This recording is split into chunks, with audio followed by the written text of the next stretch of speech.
ಜನವರಿಯ ಹೊಸ ವರುಷ ಕ್ಯಾಲೆಂಡರಿಗೆ ನಮ್ಮೆಲ್ಲರ ಹೊಸ ವರುಷ ಯುಗಾದಿ ತಾನೆ. ಎಣ್ಣೆ ಹೊಡೆದು ಸಂಭ್ರಮಿಸೋ ಹೊಸ ವರುಷ ನಮದಲ್ಲ, ಕೇಳಿ ಇಲ್ಲಿ ಒಂದು ನಿಮಿಷ, ಕೇಳಿ ಒಂದು ನಿಮಿಷ.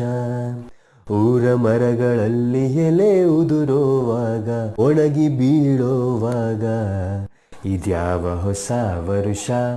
ವೆಸ್ಟರ್ನ್ ಹೊಸ ವರುಷ. ಇನ್ನಾದರೂ ಎದ್ದೇಳಿ ಭಾರತೀಯರೇ, ನನ್ನ ಭಾರತೀಯರೇ. ವಿಜ್ಞಾನದ ಪ್ರಕಾರ ಮತ್ತು ನಮ್ಮ ಸಂಸ್ಕೃತಿಯ ಪ್ರಕಾರ ಡಿಸೆಂಬರ್ ಇನ್ನು 10ನೇ ತಿಂಗಳು, ಅಂದ್ರೆ ದಶ ಅಂಬರ ಅಂತ ಕರಿತೀವಿ. ಈ ಸಮಯದಲ್ಲಿ ಮರಗಿಡಗಳೆಲ್ಲ ಒಣಗೋಗುತ್ತೆ, ಇಡೀ ಪ್ರಕೃತಿನೇ ತನ್ನ ಜೀವ ಕಳೆಯನ್ನ ಕಳ್ಕೊಳ್ಳುತ್ತೆ. ಅದೇ ಸೂರ್ಯ ಯಾವಾಗ ಮೊದಲನೇ ಮನೆಗೆ ಅಂದ್ರೆ ಮೇಷರಾಶಿಗೆ ಪ್ರವೇಶ ಮಾಡ್ತಾನೋ, ಇಡೀ ಪ್ರಕೃತಿಯಲ್ಲಿ ಎಲ್ಲವೂ ಕೂಡ ಚಿಗುರೊಡೆಯುತ್ತೆ, ಪ್ರಕೃತಿಗೆ ಜೀವ ಕಳೆ ಬರುತ್ತೆ. ಆಗ ನಾವು